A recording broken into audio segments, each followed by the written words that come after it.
Nama saya Mesakik, saya dari Uncen, FEP Uncen Jayapura. Terima kasih Pak materi hari ini. Terutama menyangkut filosofi tadi Pak. Materi Pak Menteri Wamen ini saya lebih paham lagi.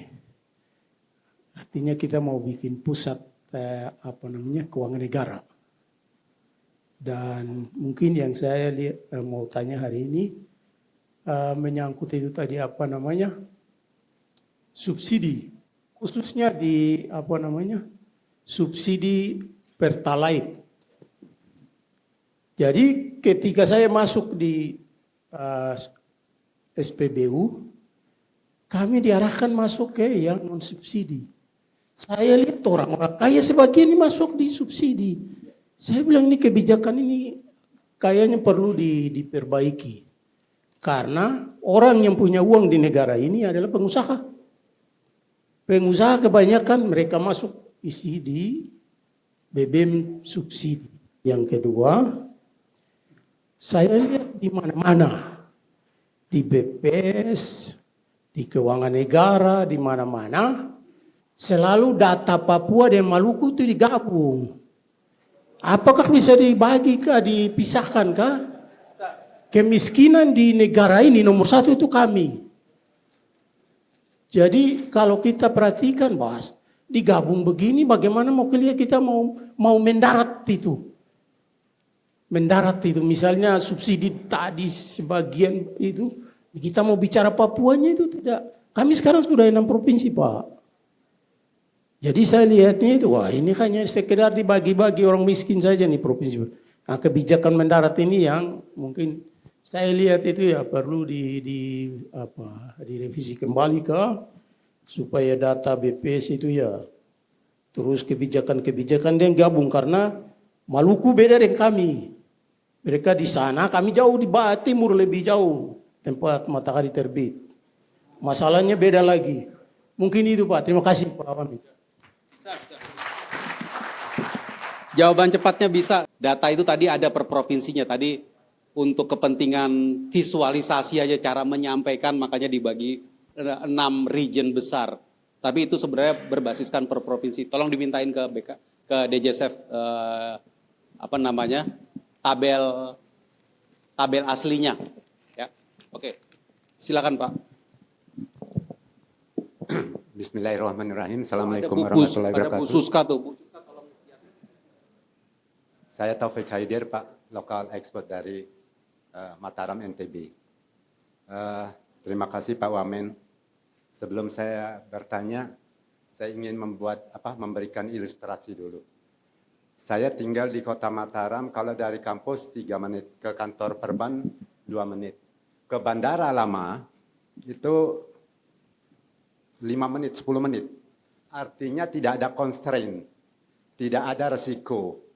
Ketika pindah bandaranya ke Lombok Tengah, saya hanya membutuhkan waktu 14 menit untuk bypass. Semua orang Mataram tidak pernah akan terlambat.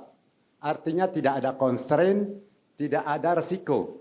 Tetapi ketika dari sini ke Cengkareng, maka pasti ada resiko, ada constraint. Nah, pertanyaan utamanya Pak Wamen, dari kebijakan fiskal untuk mencapai sasaran tujuan, apa constraint-nya? Apa risiko? Bagaimana cara memitigasi risiko? Selama ini pengalaman Pak Wamen, apakah pernah menghadapi risiko? Seberat apa risiko tersebut? Terima kasih Ampura. Assalamualaikum warahmatullahi wabarakatuh. Waalaikumsalam. Pas nih, jadi 2 dulu karena pertanyaan yang paling akhir ini 1 semester sendiri sebenarnya nanya. Apa constraint, apa resiko, dan bagaimana menanganinya? Setiap periode menghadapi sesuatu yang berbeda-beda Pak. Tapi saya mau kasih ilustrasi, ini ilustrasi ya, yang kita hadapi ketika COVID. Karena saya dosen, biasanya saya doyan nih nyari cerita agak dramatis sedikit. Ya. Saya ceritain situasi yang agak dramatis sedikit. Kita COVID. Mulai tanggal 15 Maret 2020, kita work from home. Kalau saya nggak salah itu 15 Maret.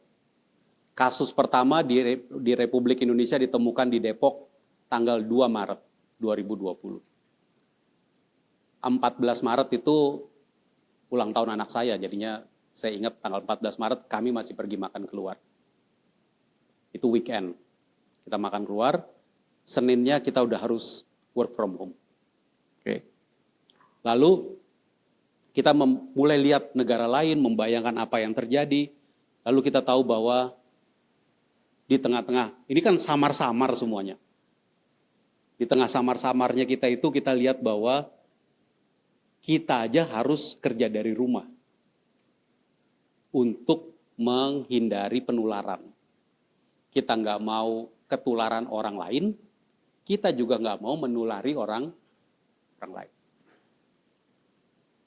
Dalam 1-2 minggu kita membayangkan, terus gimana kalau semua orang itu ada di rumah? Pasar berhenti, investasi berhenti, konsumsi akan berhenti nggak? Kita kembali ke teori dasar kita, Y sama dengan C plus G plus X plus I plus G minus X. C berhenti nggak? I berhenti nggak? G berhenti atau tidak? X dan M berhenti atau tidak? Nah, kita sih sekarang 5 tahun sesudahnya kita udah bisa lakukan evaluasi gitu kan Pak Taufik. Tapi pada saat itu gelap. Di titik itu Pak, nah ini cerita dramatisnya sedikit.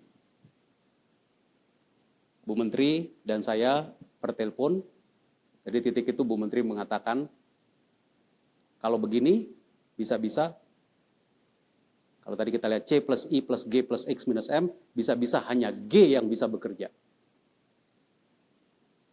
Artinya apa? Hanya G yang menjadi sumber Y. Ini kayak pakai bahasa rumus sedikit ya, para teman-teman kanwil nggak apa-apa ya. Aman Pak, aman gitu kan, aman. C plus I plus G plus X minus M. Sepertinya hanya G yang bisa kontribut ke Y. 5 tahun sesudahnya sih kita ngerti. Iya ya kayaknya emang begitu gitu. Tapi pada waktu kita lagi sedang dalam situasi agak gelap itu, yang saya ingin ceritakan adalah kita kembali ke teori kita Pak. Kita kembali kepada hari pertama pengantar ekonomi makro kita. Hanya G kayaknya yang bisa bergerak. Hanya G yang bisa belanja. Oke? Itu kesimpulan pertama. Kesimpulan kedua, kalau G yang bisa belanja, duitnya dari mana? Wong duitnya G itu berasal dari pajak, dari kepabeanan dan cukai, dari PNBP. Pajak itu dibayar kalau ada transaksi. Lah ini orang di rumah, transaksinya pasti turun. Bea masuk, bea keluar itu dibayar kalau ada ekspor impor. Lah ini orang pada di rumah, pasti turun. Jadi dari mana? Di sini APBN memiliki karakteristik khusus yang sangat berbeda dengan karakteristik ekonomi perusahaan. Kalau di ekonomi perusahaan, Pak, kalau revenue-nya turun, pendapatannya turun, maka belanjanya dia ikat pinggangnya dikencengin.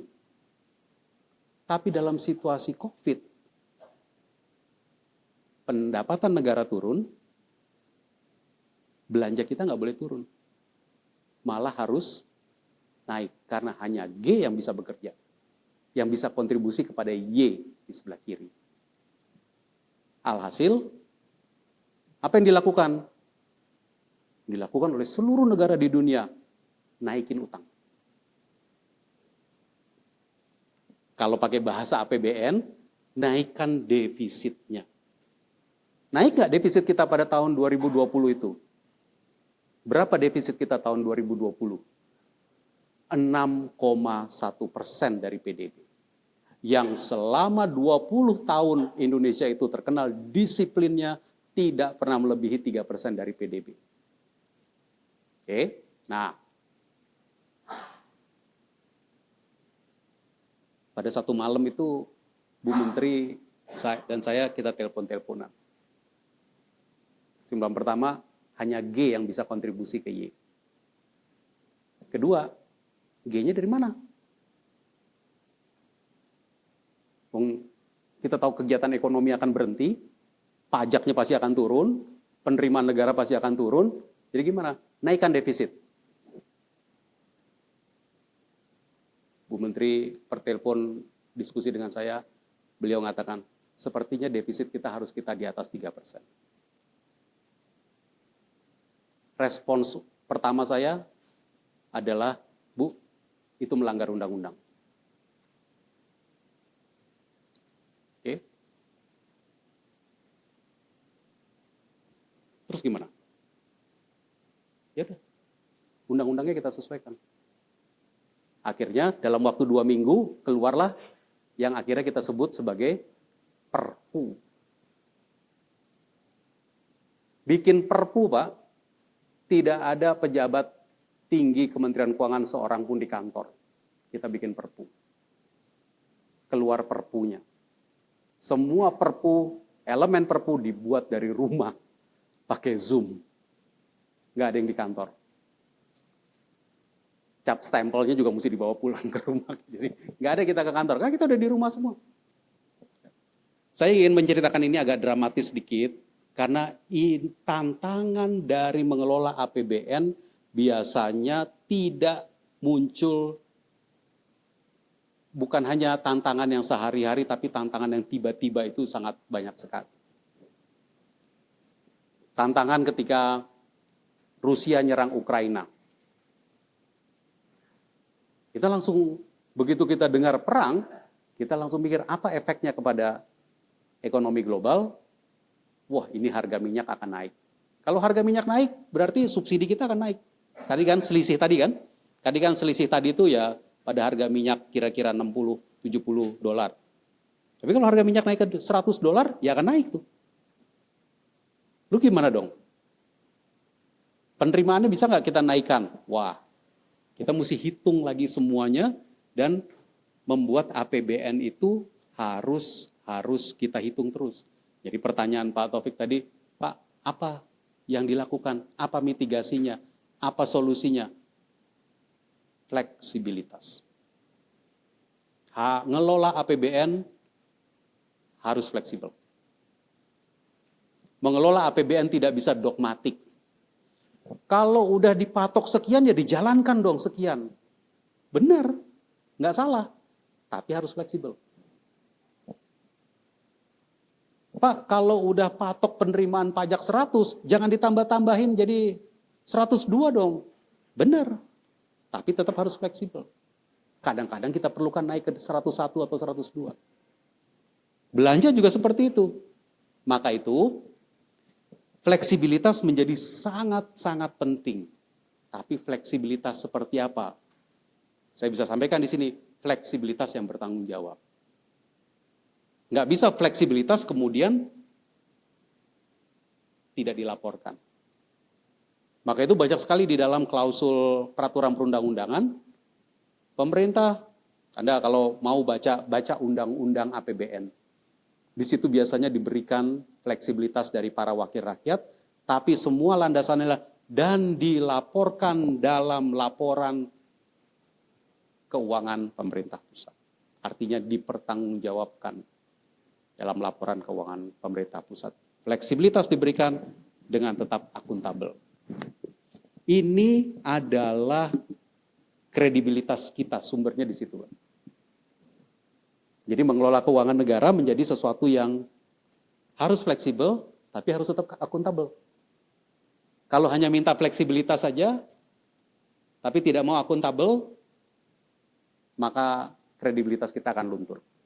Kalau kita mintanya hanya sekedar akuntabel saja, tapi nggak fleksibel, maka kita akan kepentok-pentok.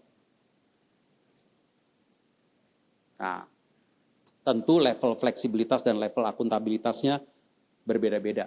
Tadi kalau cerita COVID itu benar-benar level yang paling rumit ketika itu. Dan saya bersyukur bahwa di Kementerian Keuangan kita memiliki tim pejabat tinggi yang luar biasa yang bisa mendudukkan itu, akhirnya didudukkan satu persatu. Nggak nabrak kiri, nggak nabrak kanan, tapi kemudian bisa menunjukkan bukan hanya kepada masyarakat Indonesia sendiri, bahkan juga pada masyarakat internasional, kita bisa fleksibel dengan tetap akuntabel. Itu kita lakukan dengan memahami konteks itu tadi. Jadi minta defisit di atas 3%, bukan, itu artinya minta fleksibilitas kan, tapi bukan karena maunya sendiri. Bahkan kita tambahin lagi, perdebatan yang cukup panjang ketika itu, ketika kita membangun Perpu itu, apakah kita tulis sampai kapan boleh di atas 3%. Panjang Pak waktu itu perdebatannya. Jadi kalau Ibu Bapak baca, di undang-undang itu, di Perpu itu, di situ ditulis paling akhir 2023. Itu bukan kebetulan tuh nulis itu, tapi setelah perdebatannya sangat panjang, perlu. Dan jangan sangka waktu itu kita udah tahu, oh habis ini COVID 2022 selesai lah. Enggak, kita nggak tahu. Gelap. Kita nggak punya bayangan akan berapa panjang. Tapi azas akuntabilitas kita mengatakan harusnya kita tulis. Akhirnya kita putuskan waktu itu kita tulis 2023. Kita beruntung untuk 3 tahun waktu kita tulis ya, untuk 3 tahun. Kita cukup disiplin sehingga bahkan 2022 akhirnya defisit kita sudah di bawah 3%. Itu bagian dari disiplin kita mengelola. Nah, jadi pertanyaannya sangat bagus, makanya ketika mungkin teman-teman sekalian ada yang udah pernah lihat dan punya bukunya, pengalaman kita ketika COVID itu kita tuliskan dalam satu buku yang Keeping Indonesia Safe. Buku biru itu mungkin sebagian udah ada yang pernah saya distribute. Tapi itu buku, ini bukan lagi promosi buku supaya beli, enggak. Karena buku itu nggak perlu beli, di internet tersedia gratisan. Tapi kita coba dekati kebijakan fiskal, bagaimana hubungan dengan kebijakan moneter. Bahkan di situ ada satu chapter mengenai kesehatan mental. Birokrasi yang harus kerja dari rumah itu kita lakukan assessment kesehatan mentalnya bagaimana. Ketika di rumah itu berebut wifi, berebut internet. Yang saya rasa pengalaman banyak dari kita, saya yakin kalau Ibu Bapak ketika di rumah. Ini sesuatu yang kita lewati ya, kita udah lewati tapi mungkin kita anggap ya memang udah harusnya begitu Pak. Enggak, Ibu Bapak sekalian. Banyak negara lain yang sampai dengan hari ini tidak bisa menurunkan level defisit. Nggak bisa. Masuk ke, semuanya pingin menurunkan level defisit, tapi tidak bisa. Belum bisa. Masih di atas 3%. Lihat Prancis, lihat Inggris, lihat negara-negara maju. Karena sekali memberikan kebijakan yang salah, susah sekali meremove itu. Dan ini banyak terjadi di belahan negara di dunia. Saya rasa itu, makasih banyak untuk pertanyaannya. Itu satu sesi tersendiri sebenarnya, melihat berbagai macam dimensi. Belum lagi dimensi yang saya kawal betul ketika periode COVID itu, yaitu bagaimana mendudukkan niat menyelamatkan perekonomian dan menyelamatkan negara, didudukkan dalam konteks aparat penegak hukum. Antara kecepatan dengan ketepatan. Itu perdebatan panjang. Cepat dengan ada resiko. Tapi cepat harusnya tetap tepat. Ini kayak kalau yang Ibu Bapak yang ngajar statistik ini kesalahan jenis 1 dengan kesalahan tipe 1, kesalahan tipe 2. Kadang-kadang kita harus menerima. Dan kadang-kadang 2 ini nggak bisa kita minimumkan kedua-duanya. Kalau kesalahan jenis satunya kita turunin, type 1 errornya kita turunin, type 2 errornya bisa naik sedikit. Kalau type 2 errornya kita turunin, type 1 errornya harus kita terima sedikit. Di mana membalance itu.